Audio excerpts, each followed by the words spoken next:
Master has relayed my situation to you, I take it. Oh? How did you know? I'd intended to wait until you came back before going to sleep, but I didn't hear you come in. I was worried that something may have happened to you, so I went outside to check and caught sight of my master. On top of this, you have been acting very strangely around me this morning, causing me to suspect that my master must have told you everything about me. After all, Master is very talkative. Sorry, Shenhua. Paimon had you down as an adeptus this whole time, but it turns out Paimon was wrong. It's okay. I don't mind.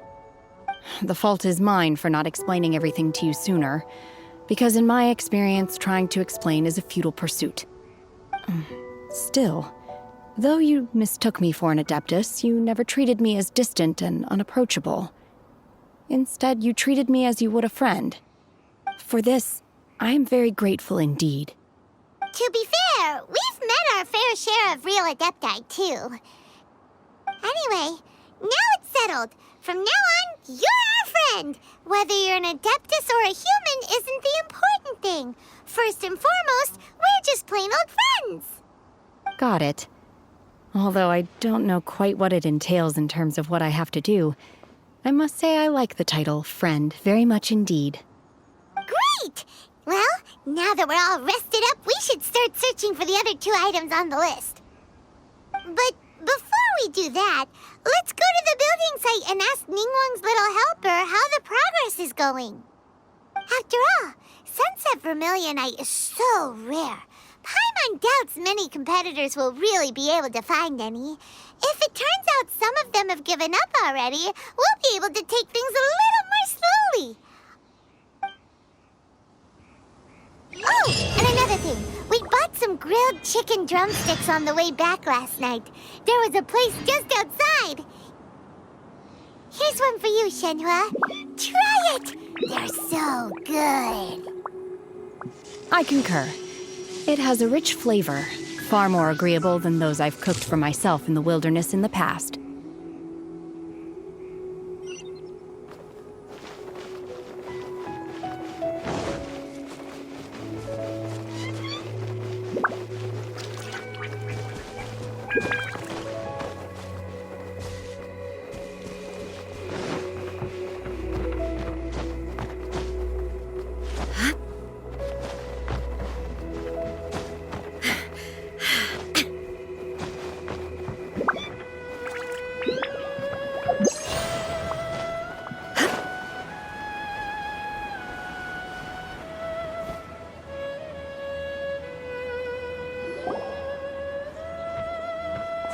Look!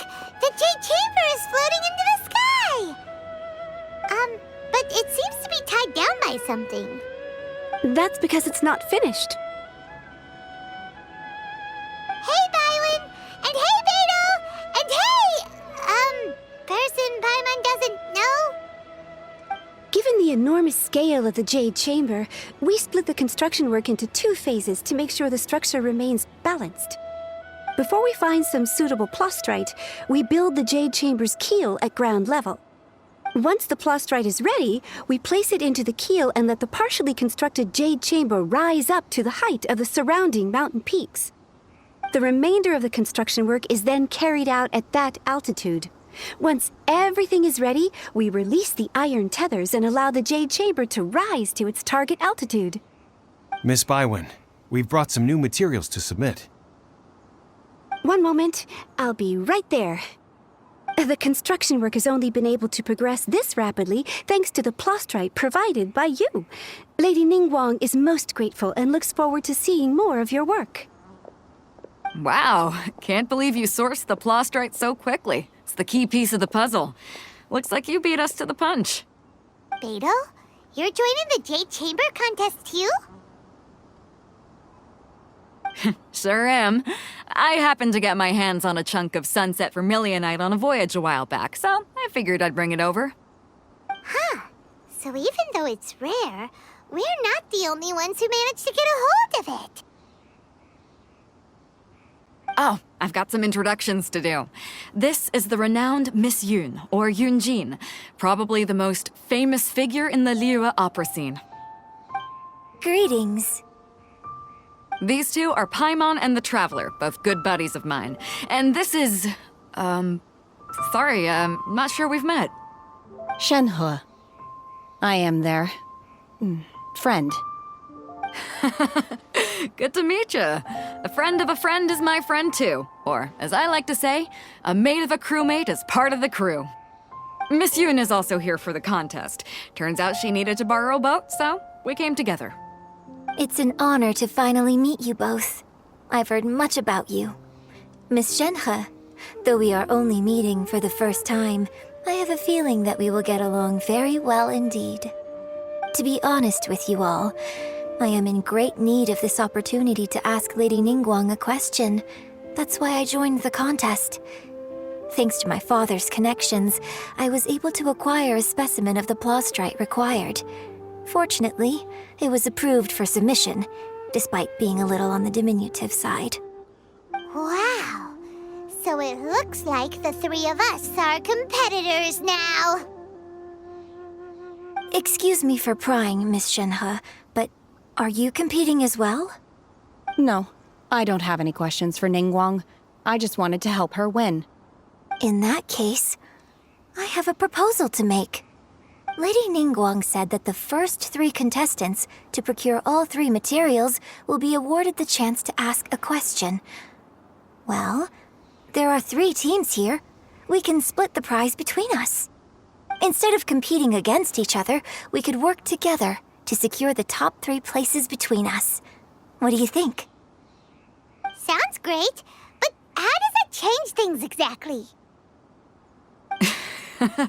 I think I see where you're going with this, Miss Yoon. The plaustrite was the most difficult item to source by a long shot. Luckily, all 3 of us managed to get our hands on it. The 2 remaining items aren't quite so rare, so as long as one of us finds a way to source it, the other 2 can hop on the bandwagon. How'd I do? Is that what you had in mind? Precisely. Interesting approach. Okay then. All right, I'll go first. I have some leads on these wonder cores. From what I've heard, the core itself is really not that difficult to make. The hard part is getting hold of the ore used as raw materials. I'm gonna head back to the ship and ask Suling if he's heard of them. You guys... We will head into town and seek advice from Master Zhang of Hanfeng's Ironmongers. Thoughts? Wonderful. We'll split into teams then, and whoever makes progress first brings all of us a step closer to victory. I'm gonna take off. See you later. Okay, let's go! By the way, what question are you gonna ask Ningguang, Yunjin? I'm looking for a venue to host the performance of our new opera. Lady Ningguang has excellent judgment, so I would like to hear her opinion. Ooh, what's the opera called? Paimon wants to go see it. The opera is a labor of love by my father. He wrote it based on a popular urban legend about an evil spirit and an adeptus. It's called The Divine Damsel of Devastation.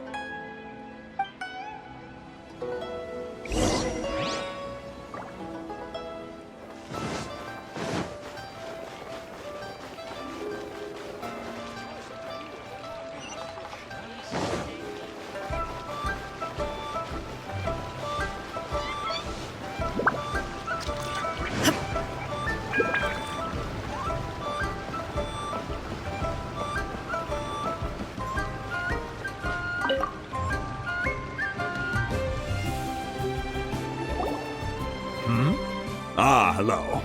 Are you here for something off the shelf, or do you need something forged? Excuse me, Master Zhang. We were wondering if you'd heard of something called a Wonder Core. Of course I have. Sorry, who's asking? My name is Yoonjin.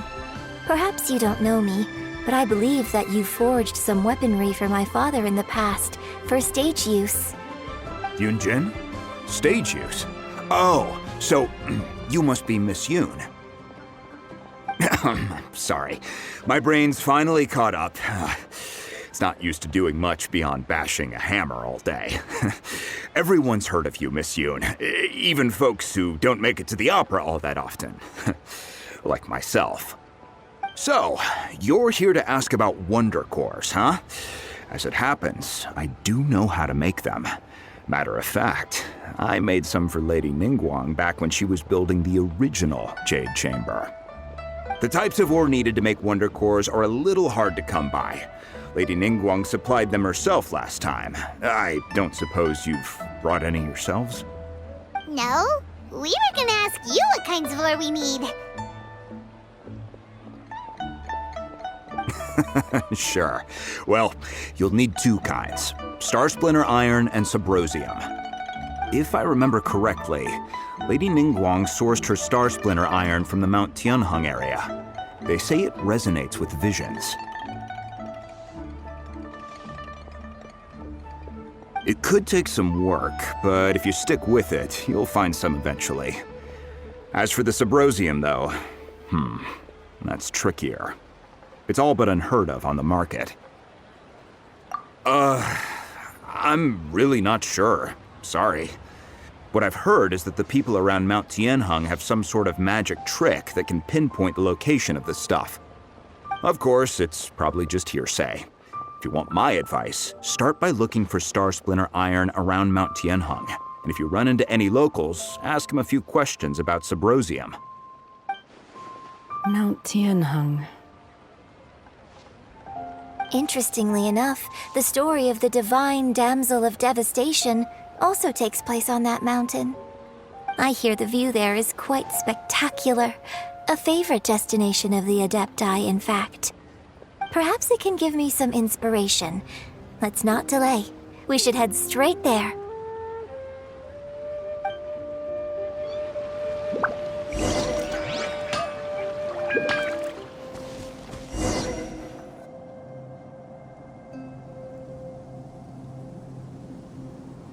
I came to Mount Tianheng once with my father as a child. I remember it being such a long climb that I could barely feel my legs by the time we reached the top. This is quite a trip down memory lane for me. Look at these majestic, towering peaks and the gently flowing streams. It's like setting foot in paradise. No wonder the legend of the divine damsel of devastation is said to have taken place here. Adepti wander oft where mortals seldom stride. Indeed, this looks like a place that one might expect to be frequented by Adepti. The Divine Damsel of Devastation is your upcoming opera, right? And the story takes place in Mount Tianheng. Huh. Seems like you have a real connection with this place. What's the story about, though? It's the story of a girl becoming a hero. Cool! A hero story? They're Paimon's favorite! The legend first arose in this area. It is said that there used to be a prosperous village on the mountain. In that village, there was a loving couple who were completely devoted to one another. One day, a terrifying monster appeared.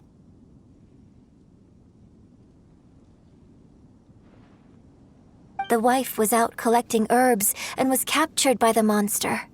Her husband was so distraught at the news that it broke his spirit and drove him to madness. The vile and vicious monster told the villagers, "If you want to live, you must sacrifice a child to me." What a nasty piece of work! Paimon sure hopes this monster gets put in its place! But the monster was so terrible and so strong that all within the village were terrified of it. They had no choice but to give in to the monster's demand. Just while they were discussing whose child would be given over to the monster, a little girl suddenly stood up and came forward. No! Don't do it, little girl! Unbeknownst to anybody else, she was concealing an exorcist's blade. She approached the monster's lair, feigning fear and trepidation.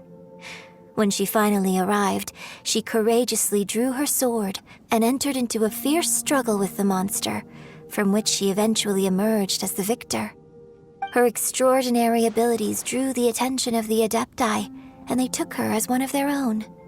Her story became the stuff of legends. But alas, the paths of mortals and Adepti seldom cross, and she would never again re-enter the mortal world. And so, destined to grace the mortal realm for but a brief moment, she vanished like a wisp of smoke into thin air. That's how the opera ends. I really like this story. But I personally think that perhaps the little girl was not as brave as the opera makes her out to be.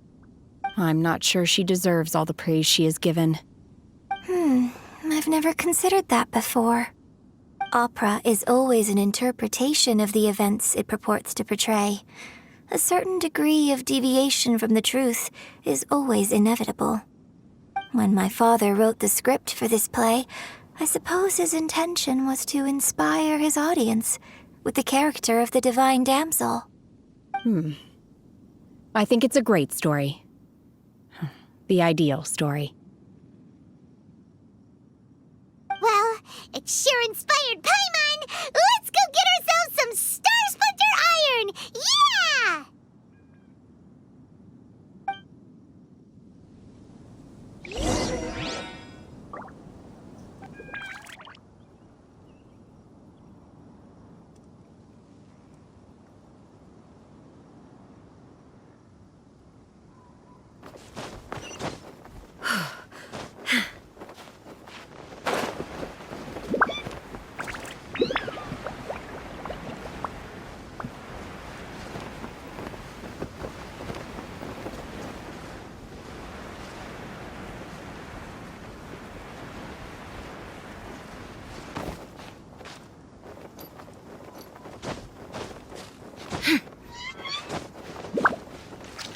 This should be enough Star Splinter Iron.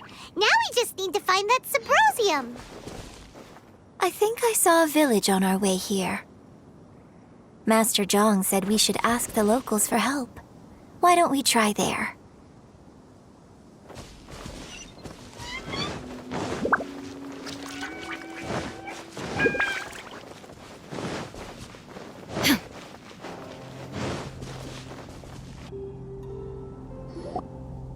Hey, there really is someone here.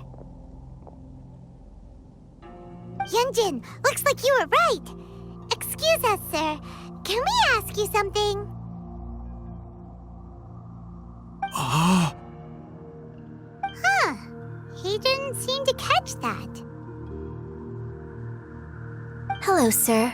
We were just passing by and wanted to ask if you happen to know anything about Symposium.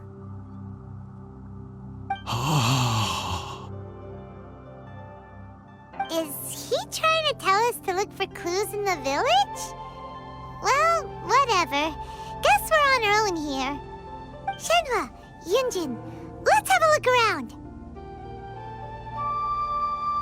Sorry, you can go ahead without me. I'd like to have a word with this gentleman. If that's okay with you, Uncle Mingjin. It's... Shenhe. Shinho. You're alive. The rumors were true. So, all these years? I'm sorry, I don't know how to find Symposium, but I think you can find some information in the village. This place is deserted now. No one ever comes here. So you can rummage around all you want. Huh? You know this guy, Shenhua? Thank you, kind sir. We'll go and take a look around. Don't worry. Mingjin has no ill intention towards Miss Shenhe. She'll be quite safe. Okay, then let's see what we can find in this village.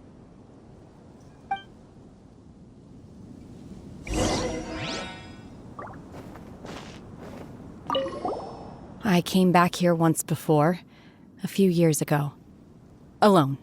I hid it from Master at the time. It was deserted then, too, except for a few low-life bandits. Everyone and everything I remembered was long gone. But as people were passing by, they stopped to admire me. They praised me, telling me I gave off the aura of an Adeptus. I tried explaining to them that I wasn't an Adeptus, just an ordinary person who came from this village.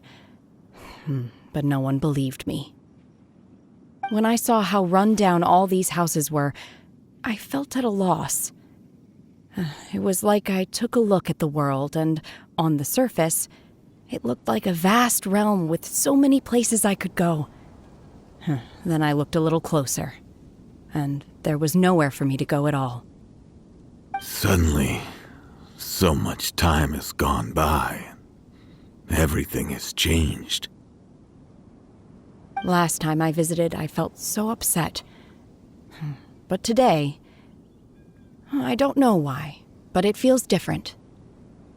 It is easy for your mind to run wild when you are alone. But this time, you are with your friends, aren't you? Yes, my friends.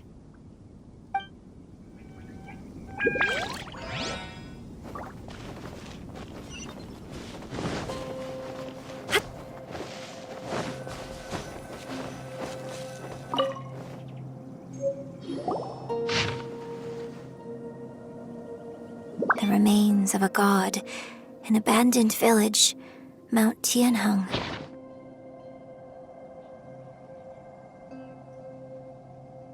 Does this mean that the true story of the divine damsel of devastation happened right here, in this village? The time frame certainly matches, so it seems we're in the right area. Let's keep looking around.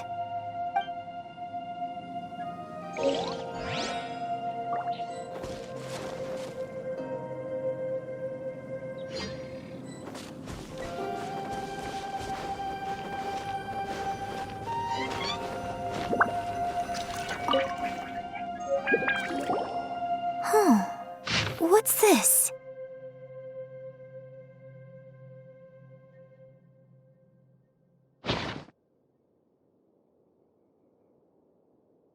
So, Shenhe is the divine damsel? Now that I think about it, she does behave rather like an Adeptus, and she is about the right age. So that's why I've been getting the strangest feeling whenever I chat with her. I should have noticed it earlier. According to this text, the divine damsel from the opera was actually the daughter of the loving couple. And she didn't volunteer. She was sacrificed to the monster by her own father. Oh, the truth is even more lamentable than the opera.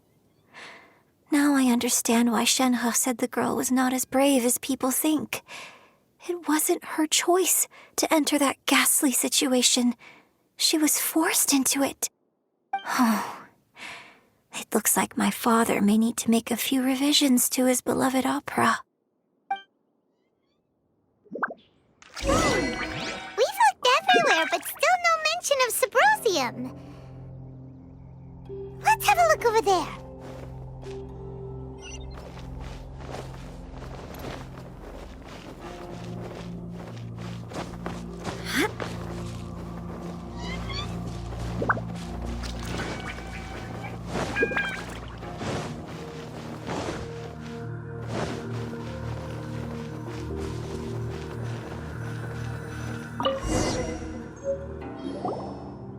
This is it!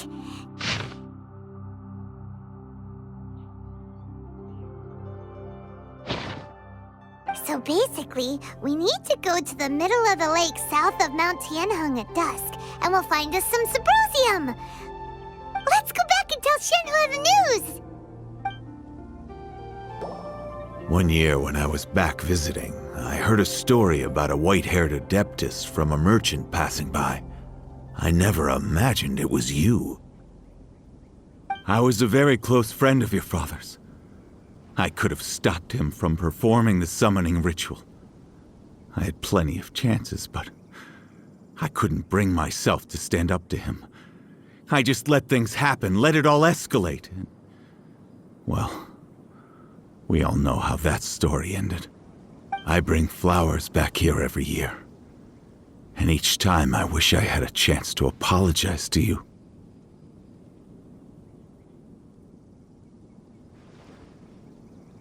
Apologize for what? If you'd stopped him, he'd only have found another way.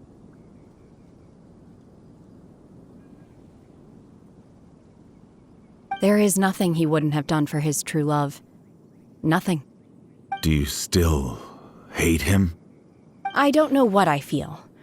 I'm told my fate is to bear the curse of calamity, so my master bound my soul with red ropes to curb my aggression. But it also dampened my emotions, making me dispassionate, like the Adepti. So if you ask me how I feel about the past, if I hate my father or not, the truth is, I feel nothing at all. It must have been so tough for you all these years. Shenhe, we're back!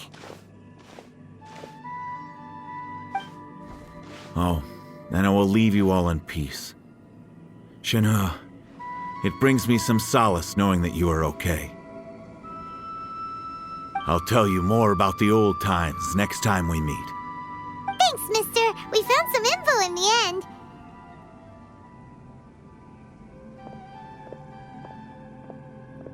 Shenhe, look! This tells us how to find Subrosium. All we gotta do is go to the middle of that lake! Let's go then.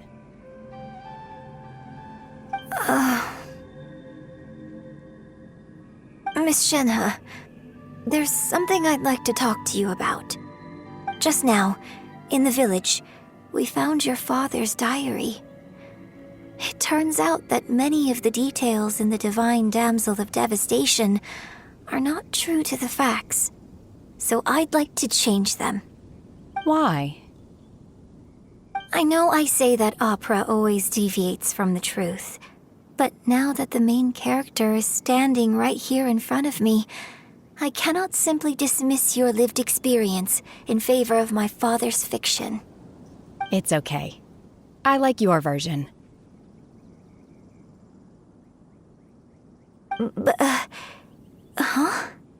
My master once said that the day I learn how to use my strength for the good of others is the day that I can truly become part of human society. So, I hope that one day I might be brave enough to stand up and protect others, just like the girl in the opera. But I've never thought this way before, and I wonder whether I will continue to think in this way. Don't worry. I believe you will. In fact, I think maybe you've already started to become the person you aspire to be. You just haven't had the opportunity to see it for yourself yet. Shenhe! Yunjin! Cut the chit-chat! Let's go!